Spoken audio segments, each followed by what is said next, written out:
प्रणाम सब गोटे के। हम शालिनी झा अर्चना झा के चैनल में सब गोटे के स्वागत है, हार्दिक अभिनंदन है।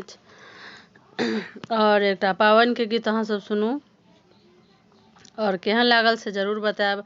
और अहाँ सब जे एखन धरि हमरा गीत पर में कमेंट लिखै छी और प्रोत्साहित करै छी, ओहिके लेल बहुत बहुत धन्यवाद। जे आशीर्वाद अहाँ सब दऽ रहल छी तहिना आशीर्वाद हम आगो जे छै से अहाँ सबसँ उम्मीद करै छी।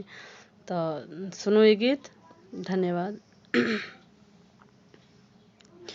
पावन पूजू आज सोहागिन, प्राणनाथ के संग में।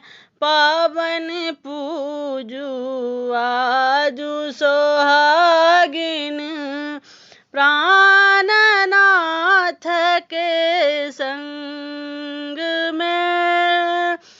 कारी कमल झारी गंगा जल, कारी कमल झारी गंगा जल।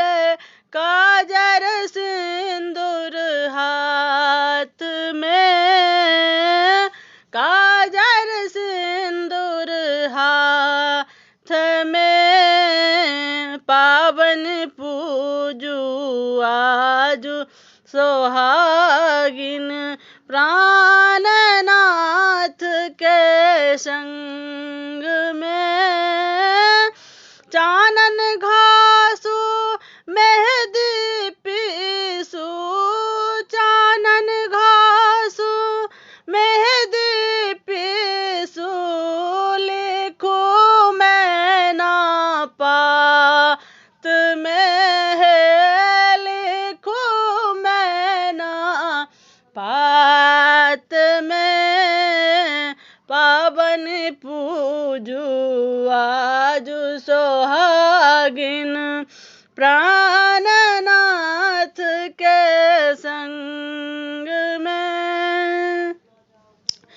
पावन साज भरी भरी आनल, पावन साज भरी भरी आनल।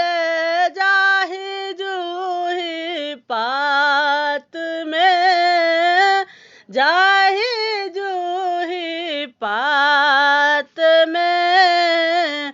पावन पूजू आज सोहागिन, प्राणनाथ के संग में। कतेक सुंदर साज साजल, कतेक सुंदर साज साजल।